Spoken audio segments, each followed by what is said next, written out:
Recording in progress.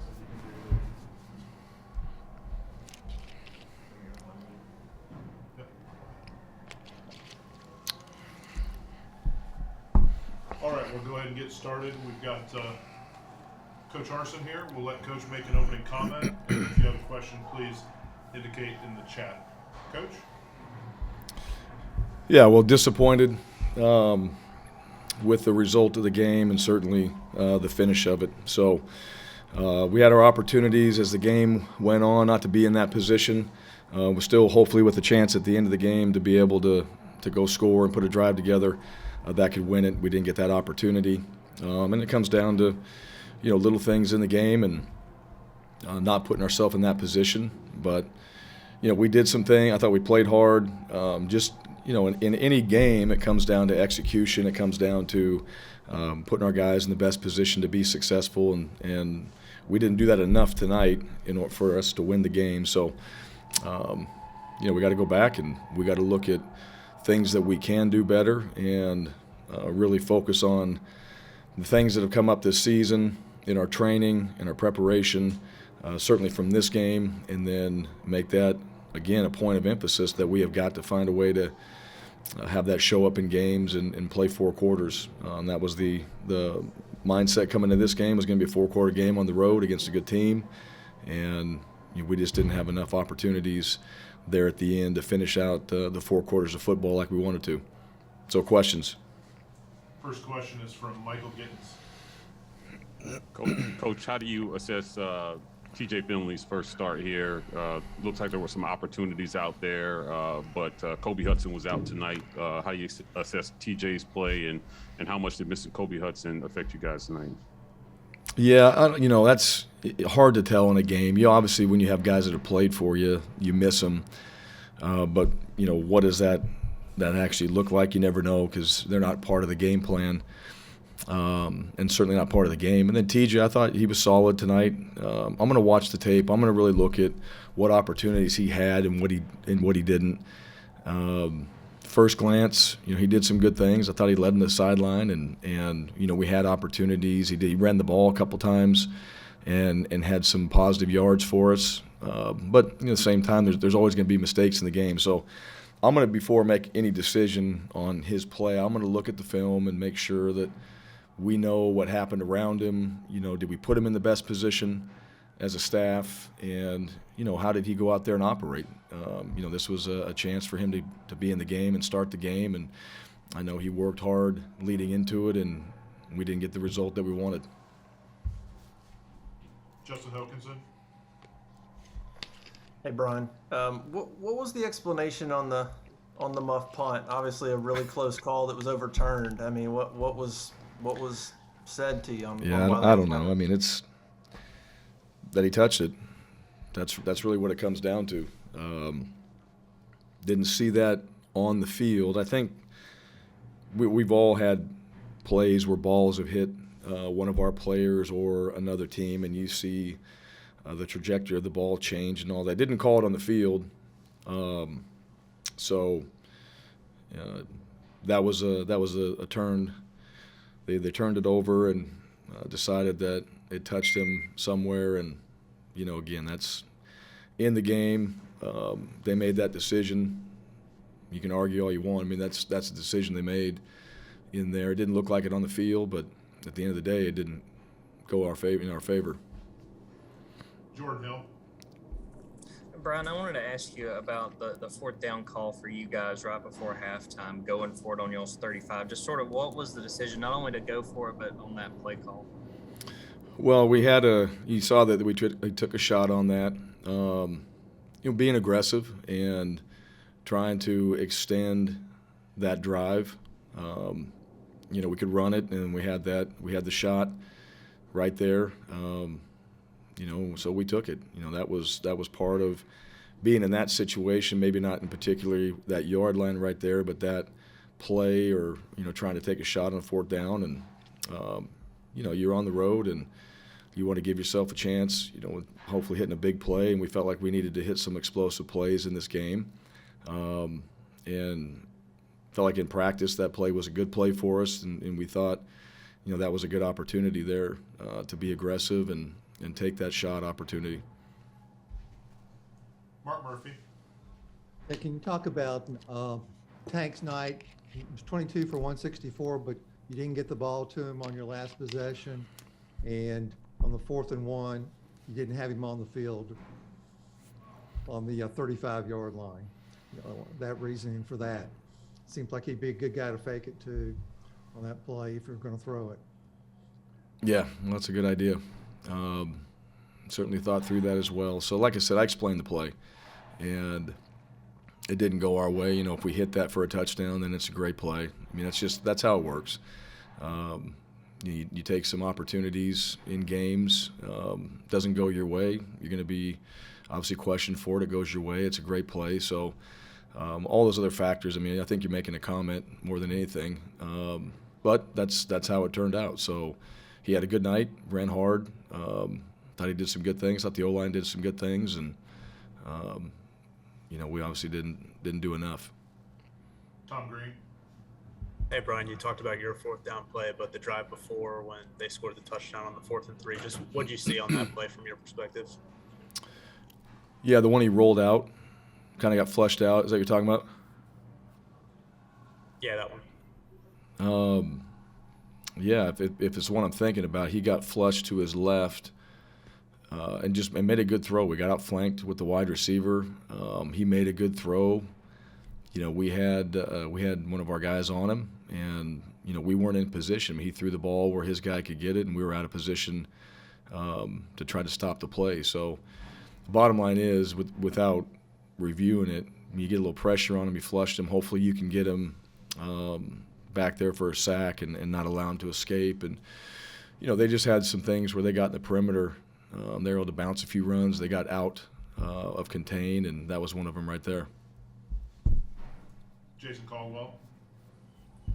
Bryan, you guys had 191 yards rushing, no turnovers. When you look up, you're surprised to look up and see 17 points with those kind of stats tonight? I'm always surprised to see 17 points with what we're trying to get done on offense. So, yeah, rushing, throwing, and all that, 17 points, it just doesn't cut it. You got to score points. You got to hopefully put your team in a position where, you make it more challenging for the other offense. And, so regardless of our rushing or throwing, 17 points is not what we're trying to get done. Nathan King. Hey, Bryan, Shane Beamer said after the game that they were running, he felt like the same 2 plays on offense in the second half. Just what was it that they were doing effectively as they were kind of on that scoring run against y'all's defense? He said they were running the same 2 plays? Yes. Okay. Yeah, I think just, they ran inside zone, ran it hard. I know that was one of the 2 plays. And, they were able to get some yards on it. I thought we slowed that down. We got them in a position where we used our timeouts. They threw it, had an incomplete pass, so it actually saved us, quite a bit of time. It gave us a much better situation than what we could have had if they hadn't, thrown it. So I thought that was in our favor, and they dropped the ball, and so we got an incomplete pass, and we had a chance to get the ball back on a return. And that's where the ball hit one of our players, supposedly, and we didn't get it back. So I don't know what 2 plays exactly, but I know they were running inside, and they were getting some yards on it, and then they were trying to run inside. I don't know if this is considered the second play, but then they were bouncing outside because their guys were doing a good job of just getting outside to contain on a couple runs. Nebias Wilborn.